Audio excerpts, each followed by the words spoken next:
Assalamualaikum warahmatullahi wabarakatuh. Perkenalkan, nama saya Isa Minikma dengan NIM 190730001. Pada video kali ini, saya akan menjawab beberapa soal untuk memenuhi ujian tengah semester mata kuliah Oceanografi dengan Bapak Ilham Zulfahmi, MSI. Yang mana soal pertama, bagaimana cara mengklasifikasikan suatu substrat sedimen termasuk pasir, kerikil, dan lumpur? Untuk fraksi sedimen, itu kita dapat menggunakan metode saringan bertingkat, menggunakan pengayakan basah, di mana prosedur tersebut, yang pertama sampel yang sudah direndam dengan larutan hidrogen peroksida 3-5%, diayak dengan ayakan yang mempunyai mass size 63 milimikron.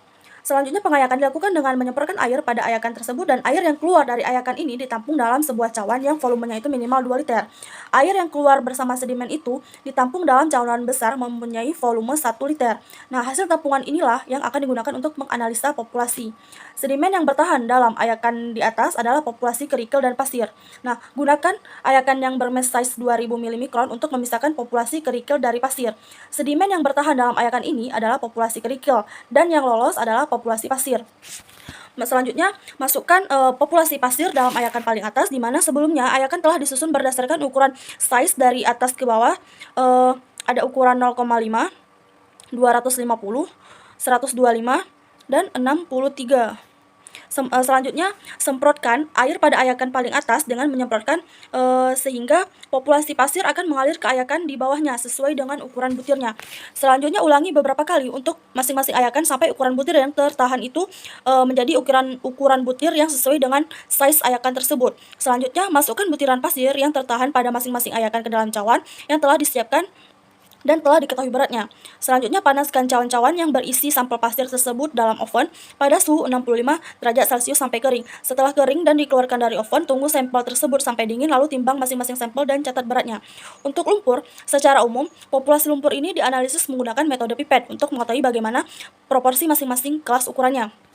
Yang pertama, sedimen yang lolos dari ayakan 16 milimikron itu bersama airnya ditampung dalam sebuah cawan, kemudian dimasukkan dalam tabung silinder yang mempunyai volume 1 liter, ditambah larutan dipersan yaitu sodium hexametophosphate sehingga volume persis 1000 mili. Aduk larutan tersebut dengan menggunakan sebatang stik dan biarkan selama 1 hari supaya partikel yang lengket satu sama lainnya itu berpisah. Letakkan pada ruangan yang bertemperatur 20 derajat Celcius. Setelah 1 hari, aduk lagi dengan cara menutup bagian atas silinder dengan telapak tangan. Setelah itu, balikkan silinder tersebut dan diulangi selama 1 menit. Jangan sampai larutan tersebut terbuang. Setelah selesai diaduk 1 menit, letakkan silinder di atas meja, hidupkan stopwatch, ambil larutan dari tabung silinder menggunakan pipet volume 20 mili. Pipet disebut diberi tanda. Kemudian masukkan pipet sehingga tidak terjadi pengadukan oleh pergerakan pipet. Masukkan larutan yang sudah diambil dalam cawan, bersihkan pipet dengan cara masukkan air, kemudian keringkan larutan atau sampel yang berada di dalam cawan ke oven, kemudian ditimbang dan hasilnya dimasukkan ke dalam sampel. Untuk pertanyaan kedua, sebutkan tata cara menganalisis morfometrik ikan. Itu dengan mengetahui panjang total, panjang standar, panjang kepala, diameter mata, panjang dasar sirip dorsal, tinggi badan, panjang sirip dada, panjang sirip perut, panjang sirip anal, panjang batang ekor, dan tinggi batang ekor. Soal yang ketiga, faktor apa saja yang mempengaruhi pola pertumbuhan dan faktor kondisi ikan? Apakah faktor kondisi ikan itu bisa berubah? Jawabannya, pola pertumbuhan ikan dapat dipengaruhi oleh kondisi perairan atau wadah pemeliharaan tempat ia hidup. Jika nilai B-nya itu kurang dari 3, maka pola pertumbuhannya itu bersifat alometrik negatif. Ikan tersebut terlihat sedikit langsing atau mengecil, di mana pertambahan panjang lebih cepat dibanding pertambahan bobot. Jika nilai B sama dengan 3, menggambarkan pertumbuhan isometrik, yang akan menjadikan ikan mempunyai tersebut membentuk tubuh yang tidak berubah dan pertambahannya panjang ikan itu seimbang dengan pertambahan bobot. Jika nilai B-nya itu kurang dari 3, menggambarkan alometrik positif. Pertambahan bobot ikan itu lebih cepat daripada pertambahan panjang ikan. Faktor yang mempengaruhi faktor kondisi ikan itu adalah jika faktor kondisi yang tinggi pada ikan itu menunjukkan ikan dalam perkembangan gonad, sedangkan faktor kondisi rendah menunjukkan ikan itu kurang mendapatkan asupan makanan. Perbedaan nilai faktor kondisi dapat dipengaruhi oleh beberapa faktor seperti perbedaan umur, kondisi lingkungan, tingkat kematangan gonad, dan ketersediaan makanan serta tingkah laku. Faktor kondisi merupakan satu cara untuk mengetahui bagaimana keadaan kemontokan ikan yang dinyatakan dalam angka-angka berdasarkan data panjang dan berat. Faktor kondisi ini menunjukkan keadaan ikan baik dari segi kapasitas fisik untuk hidup dan reproduksi.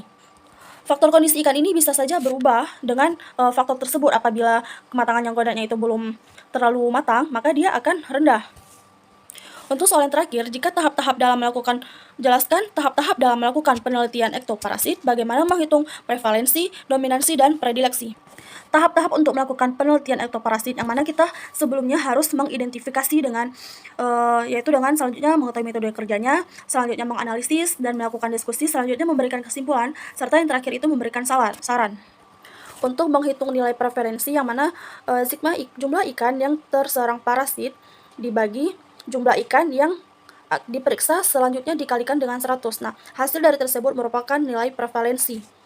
Untuk mencari nilai dominansi, yang mana dominansi sama dengan jumlah satu jenis ektoparasit yang menginfeksi ikan sampel dibagi jumlah total ektoparasit yang menginfeksi ikan sampel dikali dengan 100%.